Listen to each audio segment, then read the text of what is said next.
WhatsApp guys, मेरा नाम ज़याम ज़फ़र है और आज की वीडियो में मैं आपको बताऊंगा कि आप यूट्यूब पर किस तरह अपने टोटल व्यूज़ देख सकते हैं अपने चैनल के। तो इस वीडियो में मैं आपको 3 मेथड बताऊंगा जिनकी मदद से आप अपने टोटल व्यूज़ देख सकते हैं। तो वीडियो स्टार्ट करने से पहले मेरी एक गुजारिश है कि आप मेरे चैनल को सब्सक्राइब करें ताकि आपको मेरी लेटेस्ट वीडियो के बारे में सबसे पहले पता चल जाए।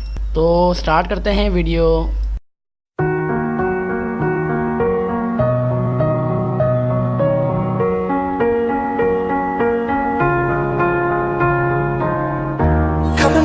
In my direction, so thankful for that, it's such a blessing, yeah. Turn every situation into heaven, yeah. Oh, you are my sunrise on the darkest day.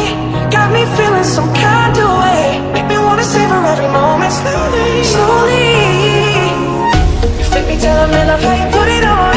You're the only key, know how to turn it on. The way you never lie my ear, the only words I wanna hear. Baby, take it slow so we can last long. Tú eres el imán y yo soy quien me da. Me voy acercando y voy armando el plan. Solo con pensarlo se acelera el pulso. Oh yeah, yeah. Ya me está gustando más de lo normal. Todos mis sentidos van pidiendo más. Estoy que tomando sin ningún apuro.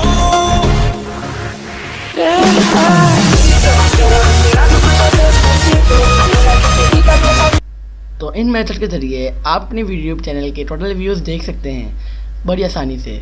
मुझे उम्मीद है कि आपको आज की मेरी video बहुत पसंद आई होगी। वीडियो पसंद आने के सूरत में वीडियो को लाइक करें और मेरे चैनल को सब्सक्राइब करें।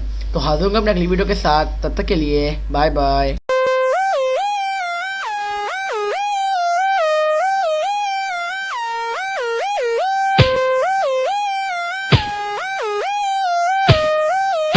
चलो भाई देखो अपने क्या करते हैं।